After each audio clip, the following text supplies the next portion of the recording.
Máy này là máy to hay là máy nhỏ? Dạ rồi, em Linh xin chào mấy anh nha. Cái dòng Cobis Super 220 này thì xác của nó sẽ là tầm trung nha cả nhà, 2,6 kg dùm cho em. Không phải là dòng mini đâu, và cũng không phải là dòng máy lớn, phù hợp cho anh nào sử dụng đi làm công trình vừa và nhỏ nè. Cần sử dụng đũa hàng 2.5 cả ngày, 3 ly 2 một ngày 8 đi quay đầu cho em thì mình sẽ lấy cái mẫu này ha. Con này thì bây giờ em Linh sẽ đo kích thước cho mấy anh nha. Chiều dài là 26 cm, chiều cao tính luôn cái tay cầm là 18 và chiều rộng của mặt máy sẽ là 11 nha. Bộ này hiện tại giá đang sale giảm gần 500.000 trên một máy và có tặng kèm kính điện tử cho anh luôn, trọn bộ luôn. Anh nào có nhu cầu đặt hàng thì nhớ liên hệ qua cho em Linh 09837 09873. Bây giờ lại hãy cùng em Linh đi test máy ha.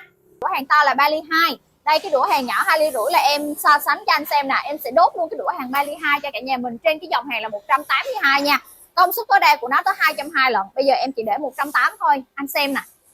Con này thì xem cái độ bắt mát của nó nè. Em lên chọt đũa vô là nó bắt mát liền, không còn mùi hay là gì hết. Và mọi người xem đũa hàng 3 ly 2 đốt rất là ngọt ngào trên sắc dày nha, không hề bị ngắt quãng nha cả nhà. Từ từ tí là em sẽ cho mấy anh xem mối hàng của nó ha. Đó, mấy anh thấy ngọt không? Siêu ngọt nha. Giá hiện tại đang sale chỉ có một hộp cũ 200.000 miễn phí ship và em Linh bảo hành lên tới 2 năm. Mấy anh có nhu cầu thì liên hệ em 09837 09873 nha mấy anh ơi. Rồi không có dính que nha cả nhà. Đó, rất là nhạy lửa cho em luôn.